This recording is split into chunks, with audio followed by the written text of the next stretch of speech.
This year, I didn't celebrate Diwali at my new home and even at my childhood home.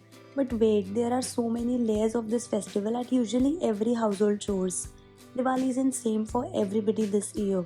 Let me explain you in my way and what I felt about and around my center of universe. So there was a time when I used to celebrate it in my hometown.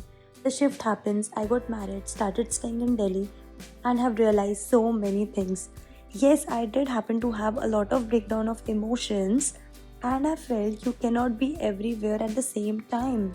Back in times when I saw my cousins moving from Dehradun to cities and countries, they took a little chapter of childhood along with them. Those who are left behind are way to feel more emotions than those who are already gone because the presence always felt void and incomplete. As I grew, I lost many people in terms of they are no more in this world. Made new friends, but the older ones remains heart and soul. New work commitments, another shift for marriage, and realize maybe there's a spark of mine that's always left behind in my childhood home.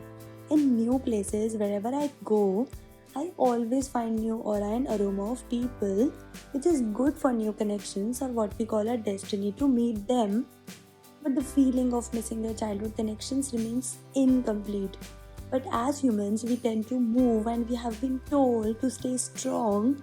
And behind your back, you made so many sacrifices, which is, yes, intangible in forms, and you take assistance from tangible forms of video callings and sending gifts to your loved ones to make your presence and your heart feels lighter.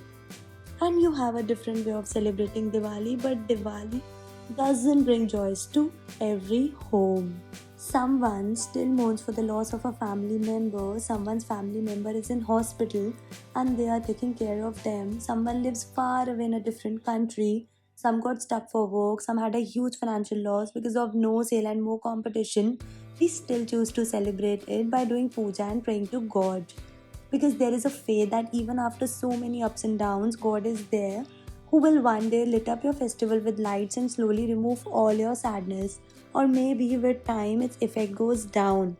And yes, a person like me whose FOMO hits every single time learned that no matter what, I always wanted my people to stay safe wherever they are in the world. Because one day, when the time comes, maybe you don't have people to celebrate it, even if it's a long distance.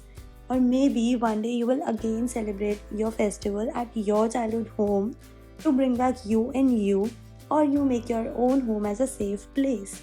You'll get so strong that when you look back, you'll realize how far you have come.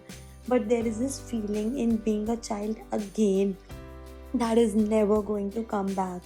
So, whatever you are doing, wherever you are, whenever you get time, just talk with people who really matters to you and try to become more human, who is kind, empathetic, and all of the above. You have to get stronger ever and ever. Happy Diwali to everyone.